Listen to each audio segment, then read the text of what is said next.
মৰমৰ ছাত্ৰ ছাত্ৰীসকল তোমালোকে গৰমৰ বন্ধত ঘৰত কি কাম কৰিবা সেইটো মই এইটো ভিডিঅ'ত কৈ দিছোঁ তোমালোকে ভিডিঅ'টো সম্পূৰ্ণকৈ চাবা তোমালোকে প্ৰথমে চোৱা কি কৈছে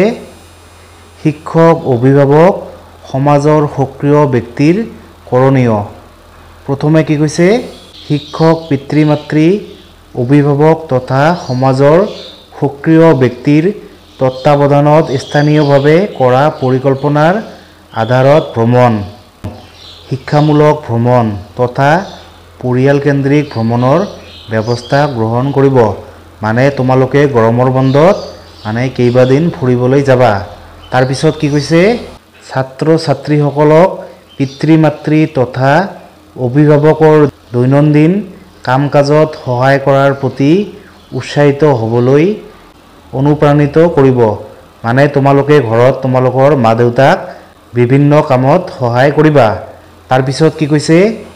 সেই সময়ত অনুষ্ঠিত সামাজিক উৎসৱ পাৰ্বণ তথা অন্যান্য অনুষ্ঠানত অংশগ্ৰহণ কৰিবলৈ উৎসাহিত কৰিব ঘৰত কৰিবলৈ দিয়া প্ৰকল্প তথা অন্যান্য কাৰ্যসমূহ সম্পূৰ্ণ কৰাটো নিশ্চিত কৰিব তাৰ পিছত উল্লিখিত ভিন ভিন ভ্ৰমণ কাৰ্যসূচীৰ ওপৰত একোটি ভ্ৰমণ টকা প্ৰস্তুত কৰিবলৈ দিব মানে তোমালোকে ভ্ৰমণ কৰি ঘৰলৈ আহি তোমালোকে কি কৰিলা ক'ত গ'লা তোমালোকে এটা টকা প্ৰস্তুত কৰিবা তাৰ পিছত তোমালোকে চোৱা কি কৈছে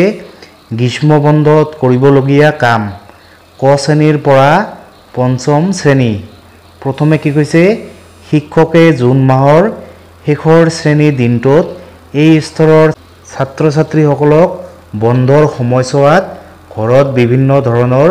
শিক্ষণ সামগ্ৰী প্ৰস্তুত কৰিবলৈ আৰু পদ্য গীত মাত আদি অনুশীলন কৰিবলৈ দিব যেনে প্ৰথমে কি কৈছে বৰ্ণ কাৰ্ড সংখ্যা কাৰ্ড ছবি কাৰ্ড পোষ্টাৰ আদি তোমালোকে এইবোৰ বনাবা ঘৰত তাৰ পিছত কি কৈছে মাটিৰ সহায়ত বিভিন্ন বস্তুৰ আকৃতি তোমালোকে মাটিৰে বিভিন্ন ধৰণৰ বস্তু বনাবা মাটিৰে তোমালোকে আম বনাবা তাৰ পিছত অমিতা বনাবা আৰু বিভিন্ন ধৰণৰ বস্তু বনাবা তাৰ পিছত কি কৈছে কাগজৰ সহায়ত খাম গ্ৰিটিংছ কাৰ্ড ফুল আদি তোমালোকে কাগজেৰে ধুনীয়া ধুনীয়া ফুল বনাবা তাৰ পিছত খাম বনাবা গ্ৰিটিংছ কাৰ্ড এইবোৰ বনাবা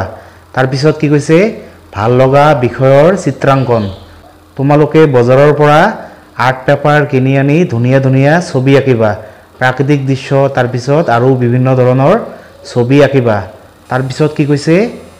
ভাল লগা পদ্য গীত মাত আদি অনুশীলন তোমালোকে গৰমৰ বন্ধত নাচ গান তাৰ পিছত কবিতা আবৃত্তি এইবোৰ প্ৰেক্টিছ কৰিবা এইবোৰ শিকিবা তাৰ পিছত কি কৈছে তোমালোকে চোৱা ইয়াৰ উপৰি প্ৰতিজন ছাত্ৰ ছাত্ৰীয়ে মাটি অথবা অন্য পাত্ৰত একোটিকৈ গছপুলি ৰোপণ কৰি লালন পালন কৰিব গ্ৰীষ্ম বন্ধ খোলাৰ দিনা গছপুলিটো বিদ্যালয়লৈ লৈ আনিব আৰু প্ৰতিদিনে তাৰ যত্ন ল'ব মানে তোমালোকে ঘৰত এটা গছপুলি ৰুবা আৰু সেই গছপুলিটো মানে গৰমৰ বন্ধৰ পিছত তোমালোকে স্কুললৈ লৈ যাবা আৰু তাত তোমালোকে গছপুলিটোৰ যত্ন কৰিবা